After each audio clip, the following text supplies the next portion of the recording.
there's no denying the impact that these little babies have, even though their life is just short. They have ripple effects forever. So.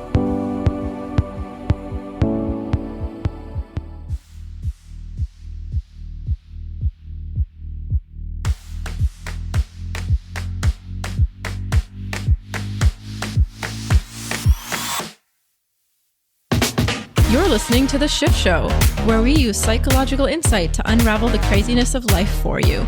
You growth mindset person, you. Tune in every other Thursday to hear some wacky psychologists demystify what exactly is happening in that weird organ that lives inside your skull. And for this especially delicious podcast experience, we can thank our friends at Shift Psych, the people who deliver a results-driven and innovative approach in therapy land. Throughout the podcast, we'll throw down some serious psych gems, but these are certainly not a replacement for treatment by a psychologist or a psychiatrist. So please seek one out if you need help.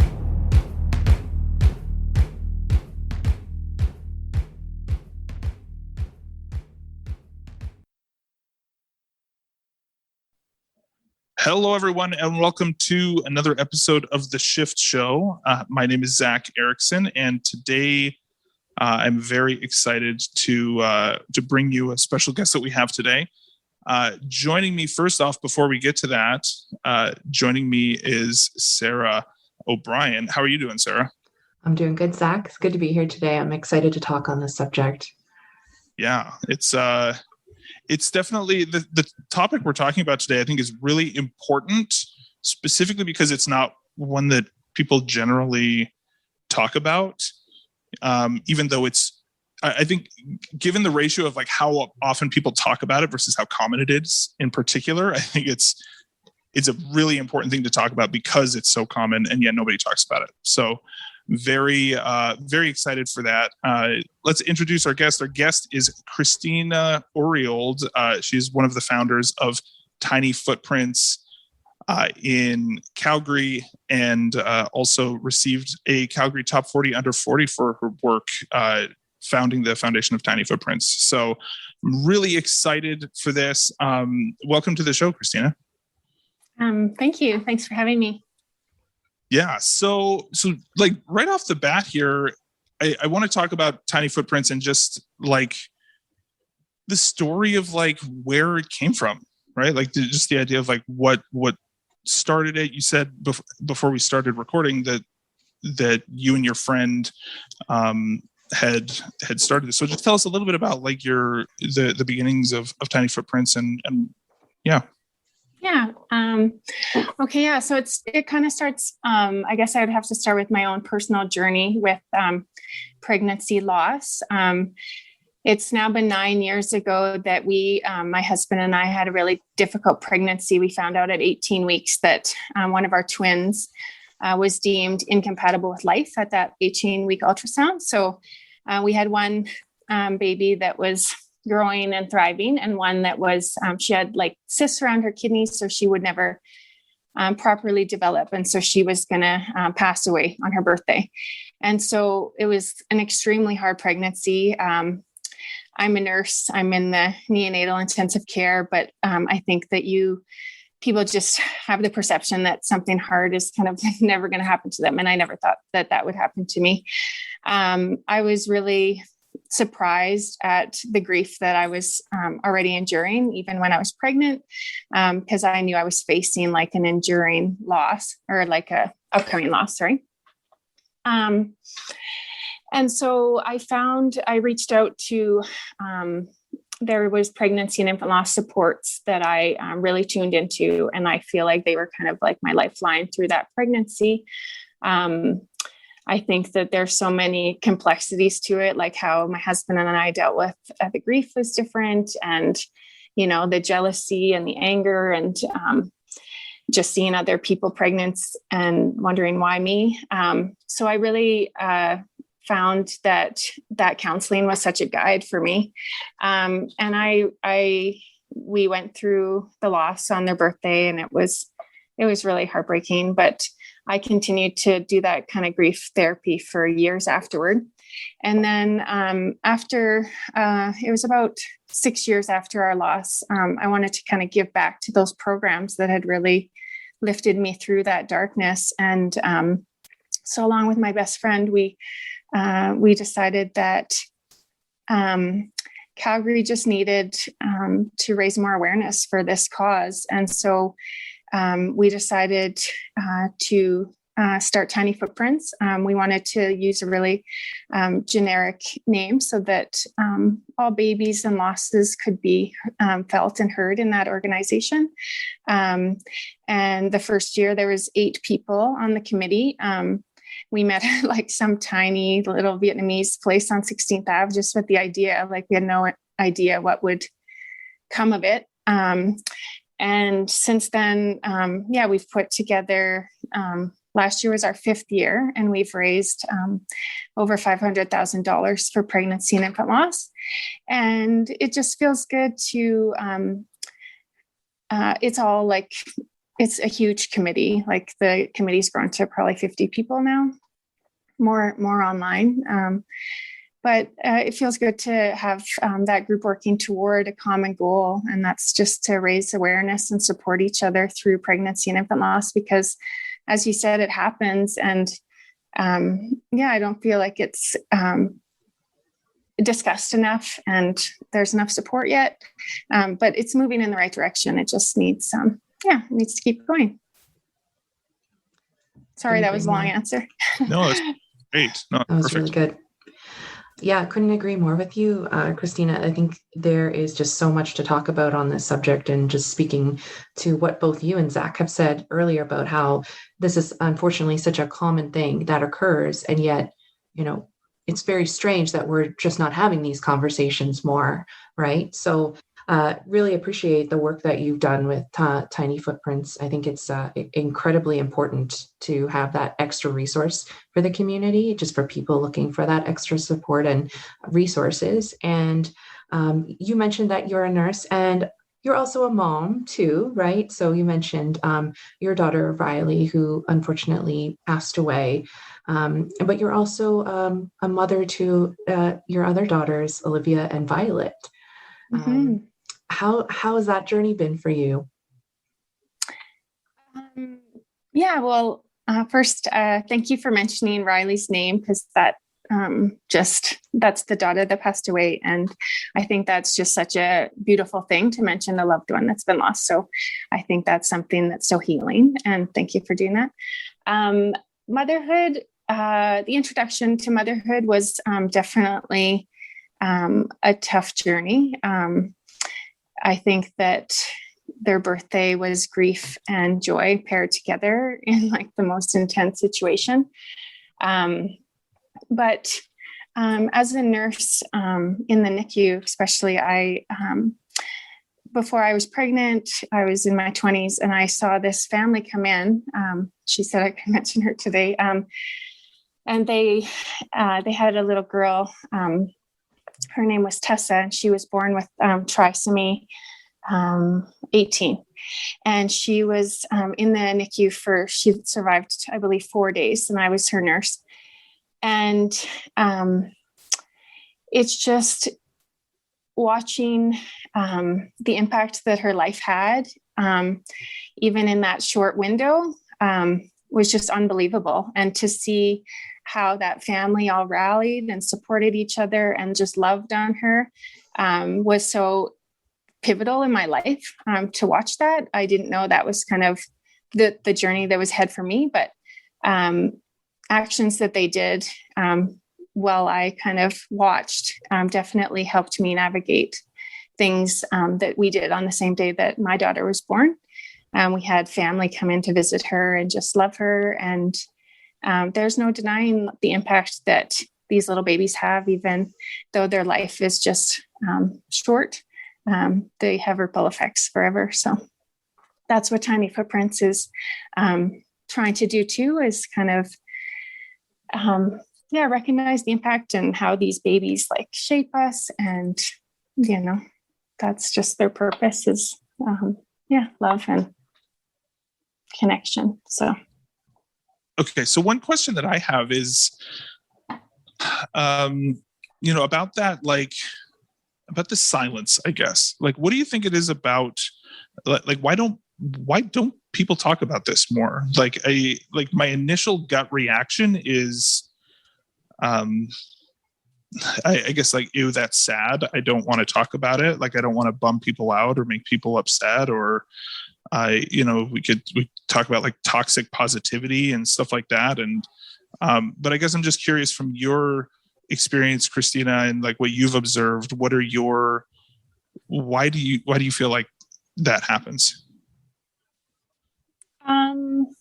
Yeah, I definitely believe there's a stigma around loss and pregnancy and infant loss, but loss in general. And I think people, my favorite book is a book by Sheryl Sandberg. It's called Option B. And I remember when I was in my 20s, a good friend of mine lost both of her parents super suddenly. And she's a dear friend to me, and she came back to work, and I said nothing. Like I said nothing to her about the loss. And we're still friends to this day, but it kind of like haunts me because Sheryl Sandberg in her book, she said that people are uncomfortable to bring up that pain and kind of bring that person back to the reminder of what they've lost. But in reality, like, you're not bringing the person back. They're already there, like sitting with their pain. And when you don't mention it, then they're just feeling even more isolated with it.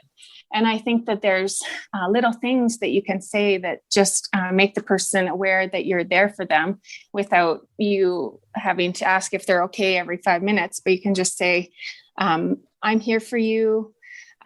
This is a tough journey, but I'm going to walk it with you. I mean, people use the generic sentence like things are going to be okay. Whereas in this book, she also says that that's kind of not helpful because the person doesn't know if it's going to be okay. And they would rather hear you say, I'm here for you, than say it's going to be okay. But in terms of pregnancy and infant loss, I think it's just like, nobody wants it to happen to them. And I think that there's just an extreme sadness because it's a baby, I think. And I think there's a perception, like even this is changing, but the fact that in the past you weren't supposed to tell anybody you were pregnant for that first 14 weeks, that means you're dealing with that loss in private with your partner if that happens as a miscarriage in that first 14 weeks. And I think that loss is loss. Ours was a late term loss, but I think a miscarriage is equally difficult. And I think that there just needs to be a shift on if you're pregnant, tell people that are going to support you either way, because hopefully it all goes well, but there's also a chance that it won't. Miscarriage is 1 in 4, and your support system is going to be there for you no matter what. So I think those simple changes in conversation can really set the stage for how to support each other. Mm-hmm. I hadn't even considered that, but you're right. Like the idea of like that idea of, oh, well, just don't tell anybody because you never know. Right. Where, how messed up is that? Like, really? Like, it was like pregnancy being such a, I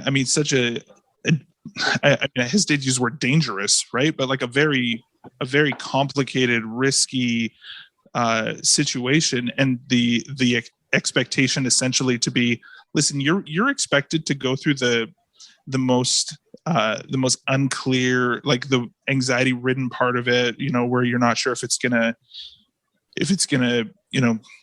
this pregnancy is gonna stick, for lack of a better term, right? That you're expected to do that by yourself. Like, don't burden us with that. That's nonsense. That's crazy. Like that should not be the case.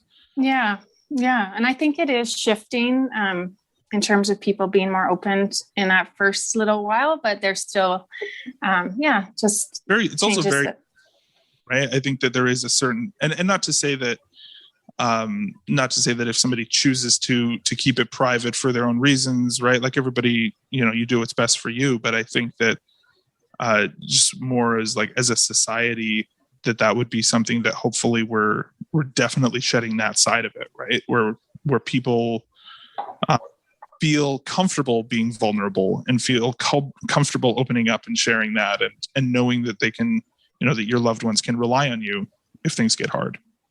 Mm-hmm. Yeah, that's just it. I think there's the vulnerability piece that not everybody is comfortable sharing, but I think that I think that's important. Yeah. Absolutely. Yeah.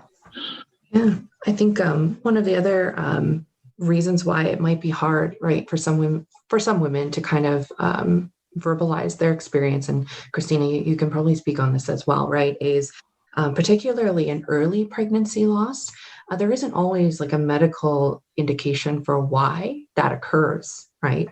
And so that can lead to some issues surrounding like maybe guilt and shame, even because we know, like, just speaking from a psychologist's point of view, when we don't have all the information, our brain likes to fill in the gaps. And one of the ways it might do that is by placing blame where there is no blame, right?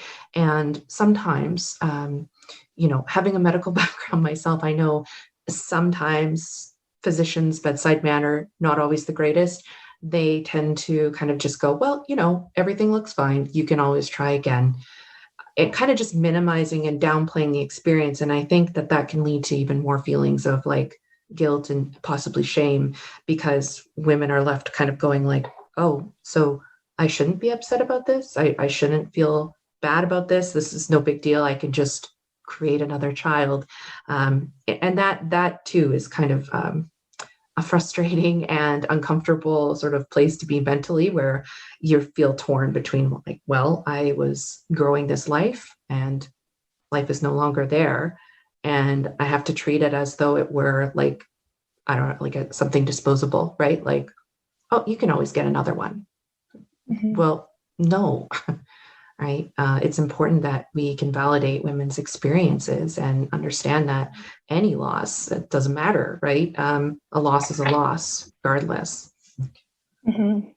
Yeah, I totally agree with that. Yeah. Mm-hmm. Yeah. So in your experience with Tiny Footprints and having these, you bringing women together, like what have you found are some of the experiences that has brought in helping? I imagine that there's an element of that, just first off the community of it, like how do you find that helps for your own journey, and as well as being able to be a part of other women as well? Yeah. I think the success of Tiny Footprints is on the hands of many. And the great thing about the group is the community, for sure. What's neat about our committee is that every, and we've continued this actually online, but every meeting we go around and sometimes there's new people, sometimes there isn't, but we go around and introduce ourselves and tell the name of our baby to the group. And so it just gives another opportunity to kind of honor that baby and that child that's a part of your life. Not everybody in the group has lost a child. My best friend hasn't endured that, but she's on the journey with me. And there's other women like that as well. But for the people that have endured loss, it's like a real healing piece. And there's lots of tears within the group. But it's like, I think that the fact we're all working toward a common goal, and that's to raise awareness and continue to support, that it's really fulfilling to a lot of people. And it just continues to grow. Like we had no idea the snowball effect that this gala would have. And there's so many great initiatives in Calgary that we want to support. So we want to continue growing the funds for them. And just the awareness. And it's cool because the first 2 years, when I received counseling at the Foothills Hospital, the center was totally dispersed. Like my counselor's office was it seemed like it was like in a closet. It was tiny. And so in the 2 years, the first 2 years, we put all of the funding toward, they needed a renovation of the pregnancy and infant loss space. So they have kind of their own wing at the Women's Health Center now. And that was, we weren't the main contributor, but we were one of them. And so we're kind of proud to have that space for people to have, have that as like a private and healing space for people. And I think Tiny Footprints just has the goal to continue to make changes like that. So yeah, there's lots to be done. Yeah. So it keeps us moving ahead. Yeah. And what do you find as far as, so if we get into pregnancy loss as well, like in your experience, like what are some of those gaps? So you mentioned like counseling is something that's really the community, and as well as like counseling. What are some of the other gaps that you've noticed as far as like lack of support or like areas that we can help further things? Like what are some of the other things that you've noticed? I think, when we first started it, I would say the awareness of the resources that were available were the biggest gap. Identified gaps that people have noticed on our committee that they want to work toward is kind of like support for the men or the partners through it. And I think that the other gap is that with pregnancy and infant loss, like when we first started, there was kind of a stigma, like, why would you want to raise money for that? That's so sad. And with cancer, like you're raising money to find a cure. And there's kind of that momentum. But with this, we're kind of looking for help to pick up the pieces of after a tragedy. And it doesn't mean it's any equally important, but just removing that stigma of not the sadness piece, because it's going to be there, but just that there needs to continue to be effort put into this cause, even though it does have a sadness associated with it. We want to just continue to keep that momentum going, and that it's equally important to anything else. Totally. Well, and to go back to what you're saying too, about like men going through it too, right? Because this definitely, it takes two to make a baby, right? And so when that happens, and again, I didn't mention this before we recorded, but my wife and I, we have 4 kids, and we experienced one miscarriage and one similar to yours, where I think we had done the initial ultrasound, and it was like, oh, it's exciting, we've got twins, this is amazing, and there's 2 heartbeats, and then you go to the next ultrasound and they're like, there's only 1 heartbeat now, right? And I'm curious for you, like what are the things, and so like for me, I know that like some of the stuff that has come up for me was, first off, just to accept, like to expect that men are going to admit that they're sad in general, right? Is for a lot of men, that's very, there's a lot of stigma just around that, right? Like there's just like, oh, well, you just got to man up and move forward, and that's just what's expected. But also there's like this extra element of, well, it's not my body. And so there's a lot of minimization that goes on for men in particular. But I'm curious, like for you, like what are you like what are some of the other things that you've sort of observed, and some of the conversations that go on that you've been a part of? For men specifically? Yeah. I guess the only, like the best I can speak of is of my husband. I'm sorry to hear of your losses too.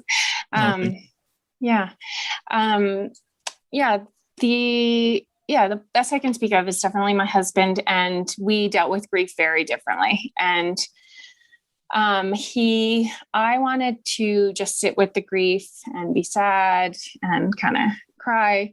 I think men, I don't want to generalize it, but he is like a fixer, and he wanted to fix the situation that was totally broken. And so he felt really helpless. He's admitted that he felt that was probably his main feeling throughout the journey, is that he was so helpless through it because he couldn't really make me happy. He couldn't fix the situation. He wanted to stay really busy, which was counterintuitive to what I needed. And so he was out, like, I don't know, doing yard work and fixing things and playing like sports with his friends. And I wanted him to sit with me and be sad. And so the counselor was amazing at helping navigate that, because I think that's like, that can be such a source of disconnect if you're on totally different pages. But the thing about grief is that he was grieving equally. He was just grieving differently. And so having her remind me of that was the key in moving forward and being gentle with each other to kind of find ways to be on the same page at times, but also giving each other the space to grieve and heal differently too. Yeah, absolutely. Yeah, I can relate to that too, right? Like that thing of like, oh, well, I want to, it's not necessarily I want to move forward, but it's just like, how do I, like, I love you, I help you, how I want to help with this. Yeah, and just that feeling of, I totally agree that just giving, one of the best things you can do is like for a couple that's going through this is to be gentle with each other and to be understanding of like, yeah, you are going to grieve differently, and that's okay, right? Like but navigating that as well, and communicating what you need through that process. And yeah, I think that's totally fair. Yeah, I think that's yeah, I think being gentle with each other is the key that I tell everybody, is just be gentle with yourself and with other people. I think grief is a total roller coaster ride. One day you're feeling fine, you can laugh and smile. There's some guilt even to feeling happy. The next day you just can't even get out the door because like you're totally buried in the guilt piece. So, or in the grief piece. But yeah, I think just being gentle with yourself and with others is the key to navigating grief. Yeah. I think that's a good reminder that grief is in healing is not a linear process, right? So it's normal to kind of bounce around sometimes from having those good days to having maybe a really tough day, and emotions can change really quickly, right? Depending on what's going on. So it's a good point. Mm-hmm. Yeah. And how, I think you can go a long time and feel good, even, years later. And then all of a sudden, like something up and it's like, oh, okay. Yeah. There's that. Yeah. I haven't felt that feeling in a while. Right. And just be kind to yourself through that too. And knowing like those days do come, and just, take them when you can, and then continue moving forward and rely on the people who are close to you for sure. Yeah. Sarah, do you have any other questions? Like what other stuff do you have? Yeah, well, I'm thinking, it would be great if we could maybe just talk a little bit more about, maybe some of the things that people that have not gone through pregnancy loss, like how can they help, the people close to them that maybe have, because we know that platitudes are not good. We kind of touched on that a little bit, right? Minimization, and we've talked a little reason. Right? Like, yeah, having to have that reason, yeah, like assigning the blame and all that. I think, we run into this too as clinicians sometimes, as people mean well, right? And we'll hear stories from individuals who have gone through really difficult things, traumatic things, and family members have said some less than ideal things to try and help the situation. Yeah, quotes help. And ultimately, sometimes that can do even more damage, right? So in your experience, Christina, like how would you educate somebody that has not had to go through that type of loss on how they can just really support their loved one? Yeah, that's a great question. There's definitely been a lot of weird things that people have said that they've tried to be helpful with me about. I remember, one friend said, at least you have another twin. And I'm like, well, like, would you really go choose one of your kids that you want? But it's just, like, yeah. they're there's just, they try to be helpful, but it's actually like really hurtful, unintentionally. But I think that with loss, I think that Sheryl Sandberg also just said that it's actually hard on the person when they're enduring loss, when you just say, how can I help? And you keep reaching out, because that gives the person another job. And it's actually like a little bit of a stressor. And so I think you just have to kind of learn how to show up without that push. And I think there's a lot of awesome ways to show up. When my friend's sister died, I knew that she loved shakes. And so every day I would just drop her off a shake at her doorstep, because I think that people are really kind with all the food that they give. Sometimes when there's a loss that's been endured, but sometimes people don't even want to eat because they're so stressed out. So I kind of knew, I kind of had an inclination of what she needed. And so every day I would just drop off a shake without even seeing her. And it was something that she said pulled her through, because it gave her some kind of, it gave her some strength to navigate a few really tough days. And I think there's just like kindness in different ways that you can show up. I think, just reaching out is the biggest thing, and not being afraid to open that door to discussion. I think that saying a name of a loved one is like the most beautiful thing that you can give to somebody when they've experienced a loss, any loss, with their family members or whatnot. Saying that person's name is the most beautiful thing. I associated my daughter Riley with rainbows. There was a big rainbow when she passed away. And so my friends, to this day, if they see a rainbow, they'll send me a picture, and it's just a beautiful thing that is very impactful in my life still. And it just reminds me that her life had meaning, that she continues to have that effect on people. I think that, there's different things. A friend of mine got me a necklace that had her name on it. There's just like beautiful mementos that you can kind of do to support. Because I think with loss, the scary thing is that life is going to be forgotten. And there's just so many beautiful ways to make sure that that person enduring it knows that that's not the case. And and that I will remember her, and so will the community. And so, I would just say that just try to show up for people in the ways that you can. And that would be the biggest gift to that person that's grieving.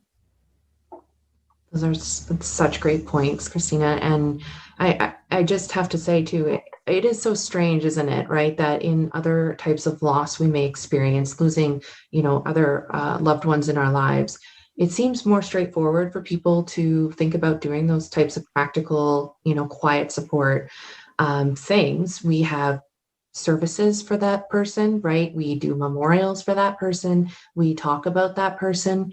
And yet when it comes to, pregnancy or infant loss, it's this kind of weird, quiet, silent zone where we think, can't talk about this, won't talk about this. And you are so dead on with, the importance of honoring the life. Because yes, they were here, right? It doesn't really matter how long they were here. They were loved and they impacted others around them. And it's so important to cherish that and honor that memory. Even if, they were here for a short time or they were here for 90 years, right? So I think those are all like really great practical strategies as well for people that are wondering, hey, what can I do, for my friend who's going through this? Mm-hmm.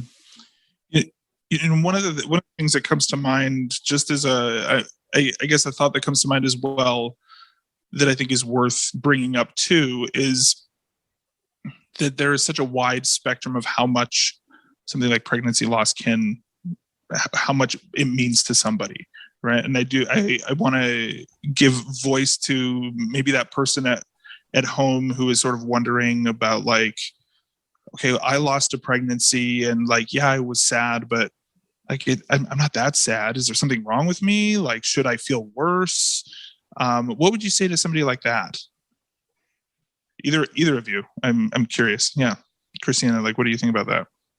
Well, I think loss is really individual too. You don't know, what surrounds that loss. Like if there's been fertility stuff and then an early loss, but I think it's very individual. Like some people probably feel like I actually don't know if some people find it healing to, if they've had a loss, to kind of go on and have subsequent children, and they find that healing. But I don't know. I personally think that no matter where the loss is, you should kind of stop and feel those feelings, whatever they are. And if it's no big deal, then that's okay. But I think you do need to honor where you're at in that moment. And then continue on. But I think there is an impact, no matter how far along it is, and no matter if you feel like it's no big deal. I think that there is some kind of you just need to stop and evaluate those feelings, and then obviously proceed. And if you're okay, that's great. If you're not, then address those feelings. But I think you need to stop and evaluate your situation and check in with yourself. Yeah, I agree. I think it's a great point of there's a difference between, no, I'm fine, but really you're not fine. Right. And I think that, just sort of taking a stock of that of okay, genuinely don't just rush forward. And I think maybe this is something that speaks to, we were talking about trying to fix it or things like that. That to just be okay, well, just allow yourself to feel however you feel, right? And that however you feel is valid. And I think it's important to honor even your own experience and to allow yourself to feel that and to move forward for sure. And people deal with things differently, right? And I think that it's whatever comes up for you. I think that's to just honor that for sure. I agree. Mm-hmm. Yeah, I could speak to early pregnancy loss. So certainly, I think it's subjective, right? Like how you said, Christina, everyone kind of goes through those things differently. But I think there's a lot of things that can occur in early loss as well that involve, it could be either maybe you're trying to process the idea that, oh, I didn't even know I was pregnant. And now I'm faced with knowing that I've lost that pregnancy. So not only did I not know I was pregnant, I have to absorb that. Then I have to absorb the fact that that pregnancy is not viable. Then we have to consider, depending on the circumstance and the woman, there may be other procedures involved, right? In how to, keep the woman healthy and, work with that pregnancy loss to assert, I'm trying to think of a non-gory way to say it. But there are invasive procedures, right, that you need to do to. Yeah, go ahead. Sorry. No, it's okay. I'm trying not to use the word deal. I don't mean to say deal, but no. Well, I think as far as to just make sure everything is working properly, right? I don't know why we're beating around the bush. I know. Right? I know.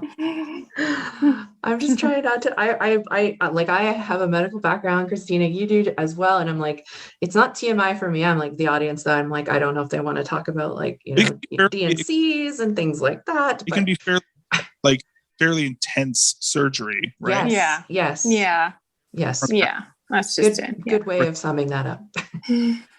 And that can come with its own emotional fallout as well, right? So it can be a lot. And then I think just speaking from my own experience, there is that kind of unspoken feeling of, well, this wasn't truly a lot, right? It was too early. It wasn't really much of a loss. I should not feel as maybe upset about this as I do. And a little bit of that guilt and a little bit of that shame that makes it harder sometimes to express what you're going through, because I'll tell you, even just the terminology that gets used, right? Miscarriage, that phrase itself sort of implies that you've mishandled the pregnancy, right? Like there's something inherently wrong with what you did or did not do, and you've kind of caused this issue. So I think there's that idea of like, do I want to talk about this? Am I going to get judged? Am I going to have somebody telling me, well, shouldn't have had that second cup of coffee, or, something just unhelpful, irrelevant, right? And likely not even close to the cause of these things either. So I think it's, definitely a complicated situation. And it is tough to navigate, even for someone like myself, who's got a background in nursing and a psychologist. It's not an easy topic to talk about. Well, and sometimes knowing the ins and outs of the medicine or the psychology or all of that sort of stuff is almost like, I don't know, in my experience, it's almost just like a burden of knowledge of like, now you actually know a bunch of stuff too, right? And it's like, true, which can make it sometimes more challenging, sometimes less, but the whole wide range of it for sure.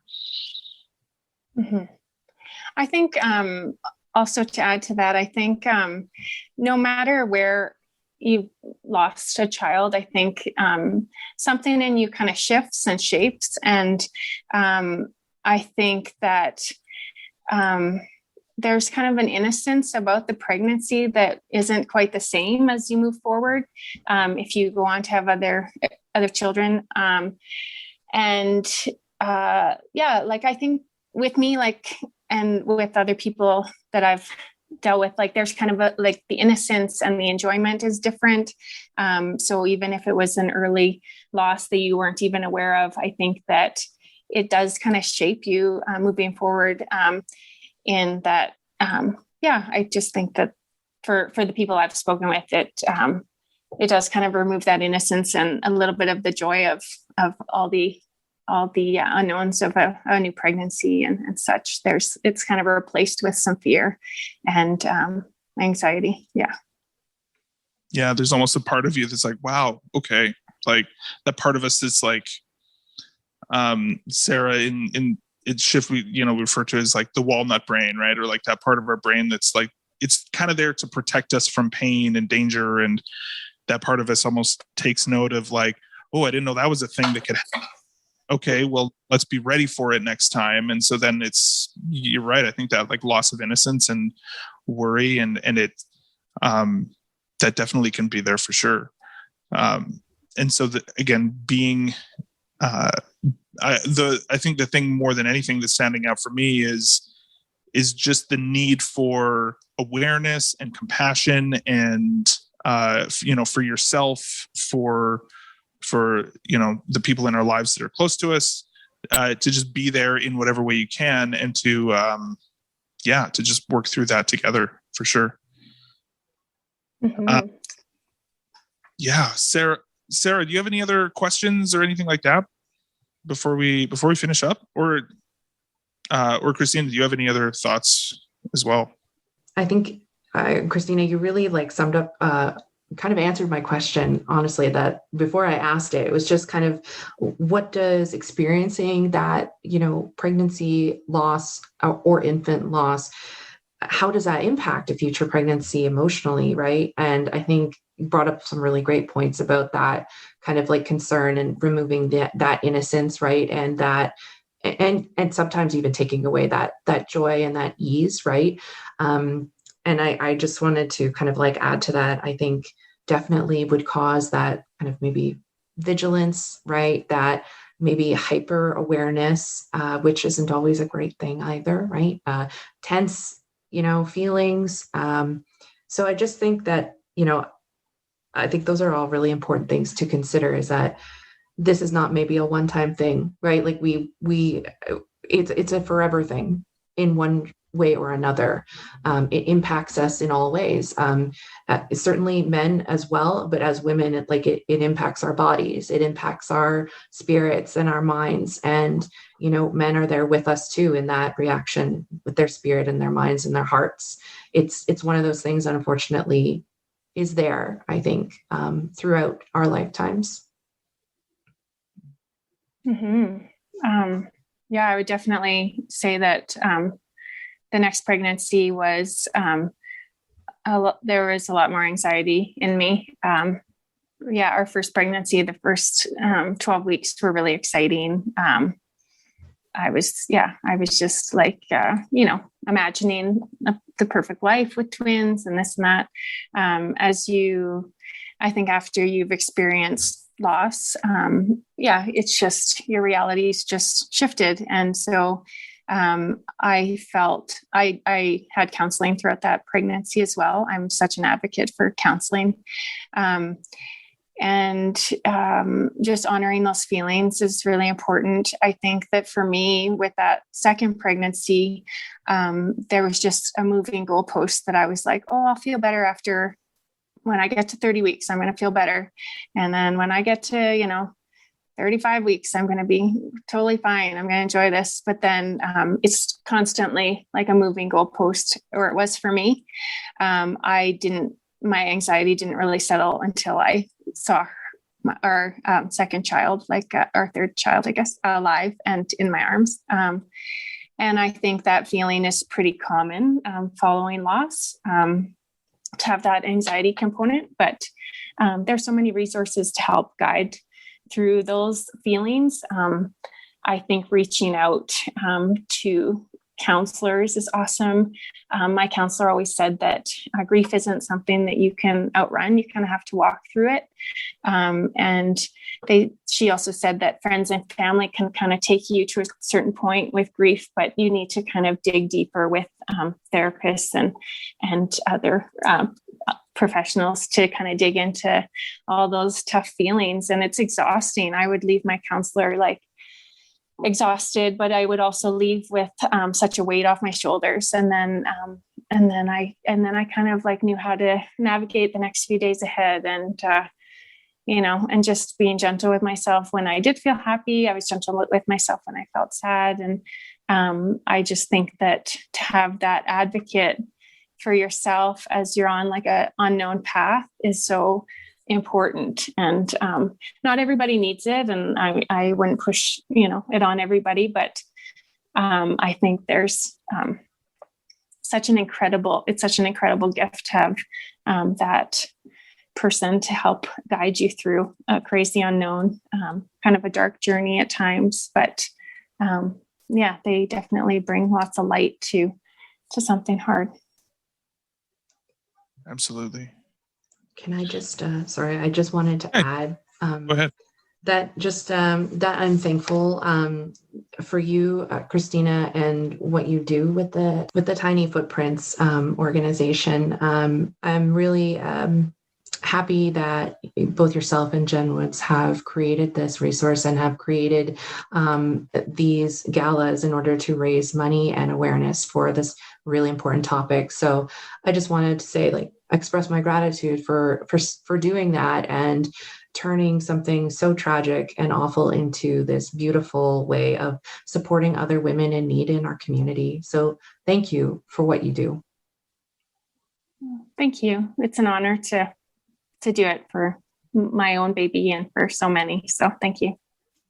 And I imagine that at this point, especially I imagine COVID has made times a little bit complicated for you guys.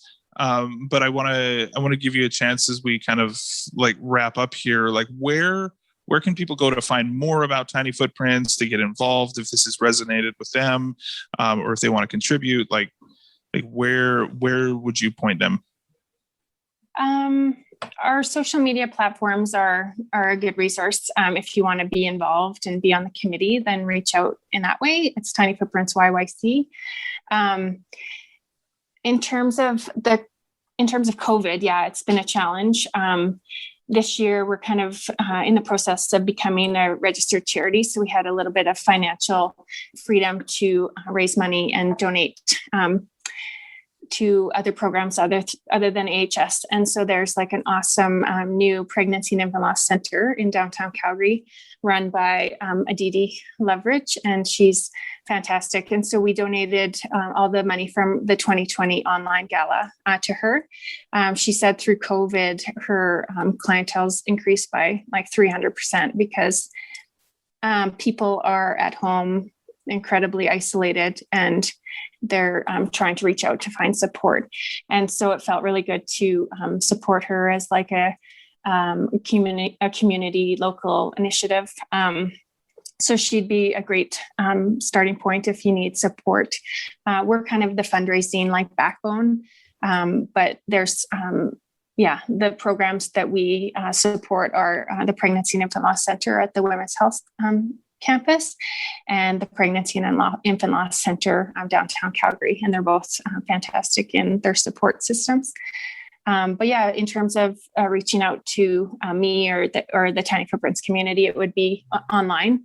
Our community is open to anyone because it feels incredible to find a space for women to find understanding with amongst each other. And I think that's like a really powerful tool, just to find people that understand that it's like somebody said, it's the worst club to be a part of, but the most love is here. And so I would agree with that. I never thought I'd be a part of this club, but I never thought I'd be running this club. But I think that there's so much love here. There's so many people doing amazing things. So just try to get in tune with your community. And we're trying to expand Tiny Footprints in the future. We're trying to get across Canada.